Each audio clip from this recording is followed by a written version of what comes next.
जय हिंद दोस्तों, स्वागत है आपका डी सीरीज एंड फैक्ट में। दोस्तों, झारखंड चौकीदार की वैकेंसी के बारे में आज हम इस वीडियो पे चर्चा करेंगे, तो वीडियो को जो है अंत तक देखिएगा और इस वैकेंसी में आपको क्या क्या क्राइटेरिया फिल करनी है, ठीक है। तो इन सभी चीज़ों पे हम लोग चर्चा करने वाले हैं, ठीक है।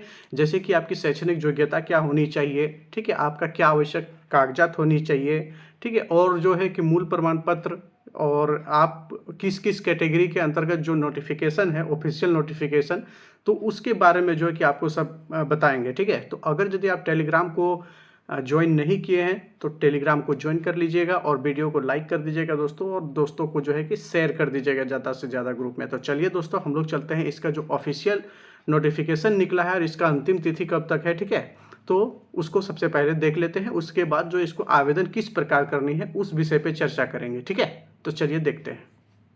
तो दोस्तों, ये जो नोटिफिकेशन है दोस्तों, ये नोटिफिकेशन निकाला गया है कार्यालय उपायुक्त सह जिला दंडाधिकारी रांची के द्वारा। विज्ञापन संख्या की बात करें दोस्तों तो 1/2024 है, ठीक है। तो रांची जिला अंतर्गत विभिन्न अंचलों में चौकीदार पद की रिक्ति के लिए जो है कि सीधी भर्ती का किया गया है, ठीक है। इससे संबंधित बहुत सारा केस भी चल रहा था दोस्तों, तो इसका केस का अपडेट भी यहाँ पे दिया हुआ है कि किस किस जो है कि केस के सुनवाई के आलोक में जो है कि इस वैकेंसी को निकाला गया। देखिए, सबसे पहले इतना डब्ल्यूपीएस जो है कि इतना केस जो चला था दोस्तों, ठीक है। उसके बाद जो है कि गृह विभाग का जो है कि आदेश संख्या के अधिसूचना संख्या इतना के अंतर्गत जो है कि चौकीदार की नियुक्ति का नियमावली के अनुसार, ठीक है, इस वैकेंसी को निकाला गया है। तो इसमें जो है कि पद का नाम देख लेते हैं दोस्तों, कि इसमें जो है कि कुल जो है कि 311 पद में जो है कि इसमें वैकेंसी होनी है, ठीक है। अब इसके जो है कि मुख्यतः जो बातें होती है जो कि वैकेंसी के बाद जो है कि कैंडिडेट को चुभती है, ठीक है, वो बातें चर्चा करते हैं। तो इसमें देखिए क्लियरली किया हुआ है कि नोट 1 में कि न्यायालय विभागीय आदेश के आलोक में आवश्यकता अनुसार विज्ञापन में जो है कि आंशिक पूर्ण संशोधन तथा विज्ञापन को रद्द किया भी जा सकता है, ठीक है। तो ये पहले ही क्लियर कर दिया दोस्तों, लेकिन सबसे पहले की बात ये है कि आप पहले कि इसको भरिए, बाद में क्या होगा नहीं होगा उसको देखा जाता है। झारखंड में सब वैकेंसी ऐसे ही चल रहे हैं, ठीक है, तो वो उतना मायने नहीं रखता है, ठीक है। उसके बाद इसमें जो कुछ प्रमुख नहीं है, जो प्रमुख है मैं आपको बता दिया, क्योंकि नोटिफिकेशन 3-4 पेज का है, तो आपको जो है कि उसी तरह से बता रहे हैं, ठीक है। अब इसका बात करें दोस्तों, शैक्षणिक योग्यता की बात करते हैं, जो कि मेन पॉइंट है दोस्तों, उसको हम लोग चर्चा करते हैं। तो नोट 5 में देखिए शैक्षणिक योग्यता लिखा हुआ है। तो चौकीदार के पद पर नियुक्ति हेतु न्यूनतम शैक्षणिक योग्यता जो है दोस्तों, वो आपको झारखंड राज्य के मान्यता प्राप्त शैक्षणिक संस्थान, मतलब समझ रहे हैं ना, कि झारखंड राज्य से ही आपको 10th का जो है कि सर्टिफिकेट होना चाहिए, तभी जो है कि आप इसको भर सकते हैं, ठीक है। तो जो है कि 10वीं कक्षा का होना अनिवार्य है। और एक चीज़ इसमें है कि अभ्यर्थियों को स्थानीय रीति रिवाज, भाषा एवं परिवेश का ज्ञान होना अनिवार्य होगा, ठीक है।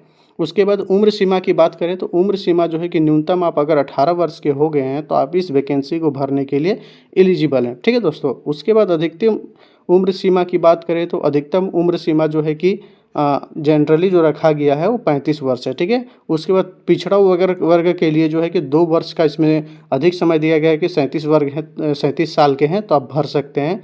उसी तरह जो है कि महिला का जो है कि 38 वर्ष, और अनुसूचित जनजाति, अनुसूचित जाति पुरुष महिला के लिए 40 वर्ष दिया गया है, और आर्थिक रूप से कमज़ोर के लिए जो है कि 35 वर्ष, ठीक है।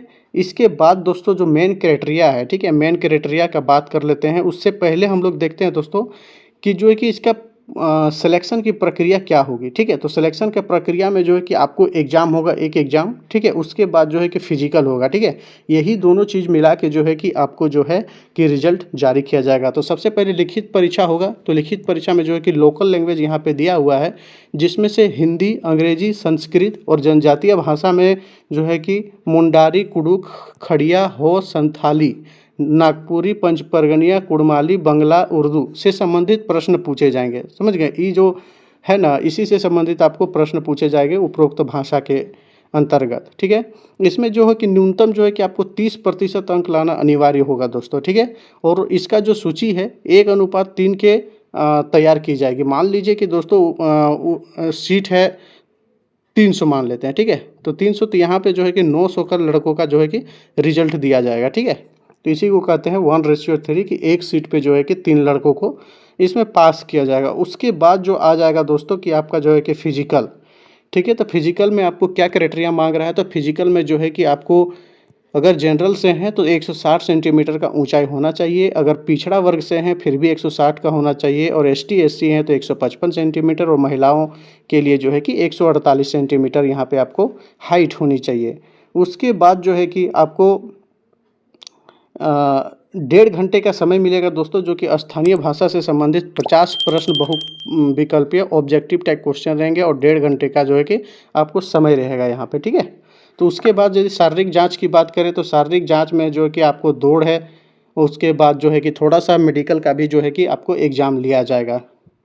तो इसमें देखिए पुरुषों के लिए जो है कि 1 मील का दौड़ है दोस्तों, ठीक है, जो कि 5 मिनट या अगर उससे पहले पूरा करते हैं, 5 मिनट तक अगर यदि 1 मील आप दौड़ लेते हैं तो आपको जो है कि 20 अंक आराम से यहाँ पे आप उठा लीजिएगा, ठीक है। और 5 से 6 मिनट के बीच में अगर यदि जाते हैं तो यहाँ पे आपको 10 अंक मिलेगा, ठीक है। और अधिक समय वाले जो है कि हर्त समझे जाएंगे, मतलब वो रिजेक्ट हो गए हैं, समझ गए हैं। आप एग्जाम पास किए उससे कोई मतलब नहीं है। अगर यदि आप 6 मिनट से पहले नहीं घुसते हैं तो जो है कि आपको रिजेक्ट समझा जाएगा। वही महिलाओं के लिए भी जो है 1 मील का दौड़ है दोस्तों, जो कि 8 मिनट या उससे पहले आती है तो 20 मिनट जो है 20 अंक दिया जाएगा। और 8 मिनट और 10 मिनट के बीच में आते हैं, ठीक है, तो जो है कि 10 अंक दिया जाएगा। अगर उससे भी ज़्यादा समय लेते हैं तो वो अपने आप को रिजेक्ट समझेंगे, समझ गए।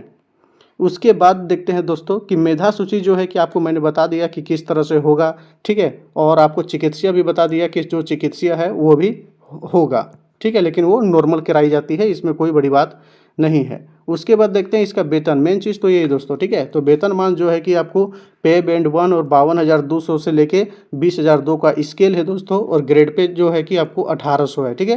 तो कुल मिला के जो है दोस्तों कि अभी जो है कि डियरनेस अलाउंस चल रहा है, ठीक है, ये 50% के लगभग में चल रहा है। तो 18 9 27,000, 27 और 1,000 मेडिकल दोस्तों, ठीक है। तो यहाँ पे आपको जो है कि लगभग और HRA वगैरह है जो कि 34,000 समथिंग आपको जो है कि वेतन मिलेगा, ठीक है। अब ये मैंने किस तरह जोड़ा, अगर यदि इससे संबंधित वीडियो चाहिए या फिर जानकारी चाहिए तो आप जो है कि टेलीग्राम ग्रुप को ज्वाइन कर लीजिए, ठीक है। टेलीग्राम को जो है कि आप ज्वाइन कर लीजिएगा। आपका जो है कि इसका लिंक जो है दोस्तों आपको बायो में मिल जाएगा और डिस्क्रिप्शन दोनों में जो कि आपको इसका लिंक मिल जाएगा। और दोस्तों आपको टेलीग्राम ज्वाइन करना जो है कि महत्वपूर्ण हो जाएगा, क्योंकि जो आवेदन का प्रक्रिया है दोस्तों, ठीक है, वो आवेदन का प्रक्रिया जो है कि आपको वहीं पे मिलेगा, ठीक है। अब इसमें देखते हैं दोस्तों कि आप इसको कैसे भर सकते हैं, ठीक है। इसके आवेदन की प्रक्रिया की बात करें दोस्तों तो आवेदन की प्रक्रिया जो है कि आपको 25/8 तक भेजना है, क्योंकि अंतिम तिथि दोस्तों यही माना गया है कि 25/8/2024 25 अगस्त तक भेजना है।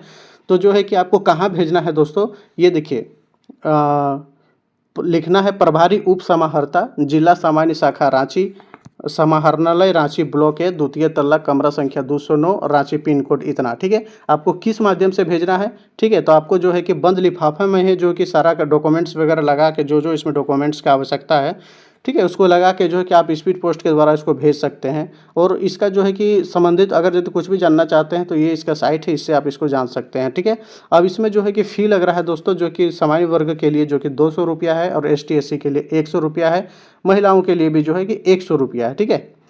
और परीक्षा एवं प्रवेश की तिथि पत्र निर्गत करने की सूचना दैनिक स्थानीय समाचार पत्र के माध्यम से प्रकाशित की जाएगी, तो आप इसका टेंशन नहीं लीजिए, ठीक है। इसको जो है कि हम अपने से कर देंगे, ठीक है। यहाँ पे देखिए फिर से एड्रेस दिया हुआ है। अब इसका बात करें दोस्तों तो यहाँ पे देखिए विभिन्न प्रखंड के लिए जो है कि विभिन्न यहाँ पे जो है कि सीट का बंटवारा किया गया है, तो आप इस चीज़ को देख लीजिएगा, ठीक है। इसका जो है कि ये जो नोटिफिकेशन दोस्तों आपको टेलीग्राम में मिल जाएगा, तो आप वहाँ से इसको देख सकते हैं। तो अब इसका जो आवेदन है देखिए दोस्तों, यहाँ पे आवेदन इस प्रकार से है, ठीक है। तो ये जो आवेदन भी है आपको वहाँ पे मिल जाएगा, आप वहाँ से प्रिंट करके आप इसको भर सकते हैं, ठीक है।